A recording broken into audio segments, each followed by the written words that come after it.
কাউকে দাঁড়িয়ে সম্মান প্রদর্শন করা যাবে না, অথচ এক মাহফিলে আপনি একজন বড় আলেম আসার পর দাঁড়িয়ে সম্মান করেছেন, এ বিষয়ে কি বলবেন? মাশাআল্লাহ, খুব সুন্দর এবং একেবারে যথোপযুক্ত প্রশ্ন।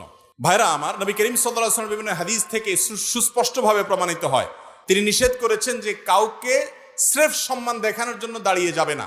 এটা অমুসলিমরা করে, তোমরা সেটা করবে না। সাহাবীদের মধ্যেই একজন সিনিয়র সাহাবী, তিনি শারীরিকভাবে কিছুটা অসুস্থ, তিনি আসার পর নবী করিম সাল্লাল্লাহু আলাইহি ওয়াসাল্লাম আবার নির্দেশ করেছেন, তোমরা দাঁড়িয়ে যাও এই সাহাবীর জন্য। দাঁড়িয়ে যাওয়া মানে সম্মান না, সম্মান দেখানোর জন্য না। দাঁড়িয়ে যাওয়া বলতে দাঁড়িয়ে গিয়ে তাকে হেল্প করো, ধরে বসাও। এই জন্য নবী করিম সাল্লাল্লাহু আলাইহি ওয়াসাল্লাম তার জন্য দাঁড়াতে বলেছেন। অতএব সম্মান প্রদর্শন করতে হবে, এ ব্যাপারে কোনো সন্দেহ নেই। বড় মুরব্বী, আলেম ওলামা, এমনকি সমবয়স্ক, সবার প্রতি সম্মান দেখাতে হবে কি হবে না? কাউকে অপমান করা যাবে না, সম্মান করা আবশ্যক, ইমানের দাবি, আখলাকের দাবি। কিন্তু সম্মান দেখাতে গিয়ে দাঁড়ানো না, এই পদ্ধতি ইসলামের না, এই পদ্ধতি অমুসলিমদের। নবী করিম সাল্লাল্লাহু আলাইহি ওয়াসাল্লাম নিষেধ করেছেন। আমার যে ঘটনার কথা বলা হচ্ছে, অনেকে দেখেছি এটা নিয়ে ভিডিও বানিয়েছেন এবং এটা নিয়ে অনেকে ট্রলবাজি করছেন। বাস্তবতা হলো যে আলেমের কথা বলা হচ্ছে, উনি এসেছেন, উনি আসার পর আমি আলোচনা ছেড়ে দিয়ে উঠে গিয়ে ওনাকে বসার জন্য অফার করেছি।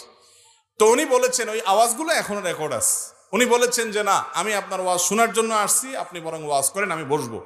এতক্ষণ বসে বসে শুনছি আপনার ওয়াজ, এই পাশেই ছিলাম। তো উনি বসে গেলেন, তখন আমি আবার এসে বসে গেলাম। তাহলে দাঁড়ানোটা হলো ওনাকে চেয়ার ছেড়ে দিয়ে ওয়াজের অফার করার জন্য, ওইটা নিছক গতানুগতিক সম্মান দেখানোর জন্য না। কিন্তু আমরা কারোর সমালোচনা করতে হলে তার সত্যতা যাচাই বাছাই করার দরকার মনে করি না। কিছু একটা পাইলেই সেটা নিয়ে কি করি? সমালোচনা করি। আল্লাহ তাআলা আমাদেরকে হেদায়েত দান করুন। আর দ্বিতীয় কথা হলো যে আমার কথা এবং কাজে যদি কখনো মিল না থাকে, তাহলে সেটা আমার ত্রুটি মানুষ হিসাবে যদি থাকে, কখনো এরকম হয়, যদি কমন কথা ভবিষ্যৎ অগ্রিম বলে রাখলাম, যদি সত্য কথা কোরআন হাদিস থেকে শুনেন, জানেন, তাহলে সেটার উপর আমল করবেন। যদি সে আমলটা যিনি বলেছেন তার মধ্যে নাও থাকে, তারপরও সেটা আমল করবেন কি করবেন না। কথা যদি সত্য হয়, সঠিক হয়, তাহলে আমার কাজ কি করা? আমল করা। আল্লাহ আমাদেরকে আমল করার তৌফিক দান করুন।